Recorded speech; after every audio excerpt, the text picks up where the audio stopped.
Merci, Monsieur le Président. Monsieur le Premier ministre, je sais que vous allez me répondre que le gouvernement ne commande pas les actions en justice, mais l'affaire des 5 plaintes en diffamation déposées par le roi du Maroc contre Mediapart, Le Monde, Radio France et l'Humanité, examinée aujourd'hui par le tribunal de Paris, est un sujet totalement politique. Politique parce que depuis la Révolution française, c'est rarissime qu'un État étranger dépose plainte contre des médias français pour les faire taire. 6 plaintes sur 7 qui ont été déposées depuis la Déclaration des droits de l'homme et du citoyen et son article 11 qui garantit la liberté de la presse l'ont été par le Royaume du Maroc.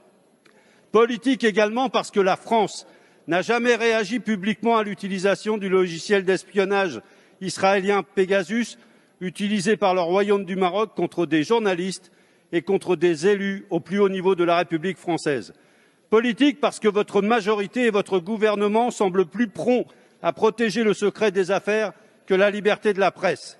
Et politique enfin, parce que rares sont les députés, notamment de la majorité, qui se sont eux aussi indignés de ces scandales.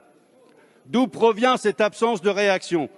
D'où provient ce silence complice qui donne les coudées franches à ces États qui peuvent faire ce qu'ils veulent de la Palestine et du Sahara occidental au mépris total du droit international? Est-ce à cause des voyages de complaisance proposés par le Maroc ou par l'entreprise Elnet en Israël que les ministres et les parlementaires n'osent même plus ou ne peuvent même plus s'indigner face aux actions insupportables de ces États? Monsieur le Premier ministre, pouvez-vous nous dire pourquoi vous êtes resté muet face aux attaques de Pegasus, puis muet face aux attaques du Maroc contre nos médias?